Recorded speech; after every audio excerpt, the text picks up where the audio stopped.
आहे.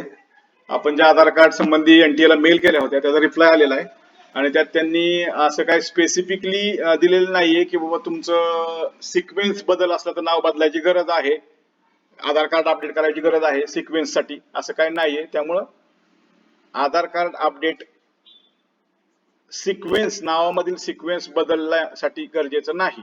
आधार card update कधी गरजेचं आहे? फक्त आणि फक्त स्पेलिंग मिस्टेक, कुठली बाकी डेट ऑफ बर्थ मिस्टेक, तुमचं आई वडिलांचं नाव किंवा तुमच्या नावाची मिस्टेक, किंवा तुमचा फोटो जुना असेल किंवा मेल जोडलेला नाही, मोबाईल जोडलेला नाही, तर ह्या सगळ्या गोष्टींसाठी आधार कार्ड अपडेट गरजेचं आहे. हे पॉइंट वाचा आणि त्यानुसार आधार कार्ड अपडेट ज्यांचं गरजेचं आहे त्यांनी करावं. फक्त आपल्याला 10वीचं मार्कशीट किंवा पासिंग सर्टिफिकेट नुसार नाव पाहिजे, म्हणजे जे स्पेलिंग 10वीच्या मार्कशीटवर पासिंग सर्टिफिकेटवर आहे ते स्पेलिंग आधार कार्डवर पाहिजे, हे महत्वाचं आहे.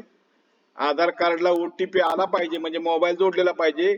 शक्यतो तुम्ही अपडेट करणार असेल तर मी आधीच्या व्हिडिओत सांगितलंय काय काय जोडायचंय, काय काय अपडेट करायचंय. परत परत अपडेट करता येत नसतं, एकदा सर्व काळजीपूर्वक अपडेट करा. कुणाला काही शंका असेल तर मला मेसेज करून विचारू शकता, मी सर्वांच्या मेसेजला उत्तर देत असतो. Okay, thank you. Doctor Nilesh Shah, Baramati. जर तुम्हाला ह्याच्यापेक्षा जास्त अपडेटची गरज असेल तर माझा चॅनल सबस्क्राईब करा आणि शेअर करा, जर तुम्हाला माझं काम चांगलं वाटत असेल तर.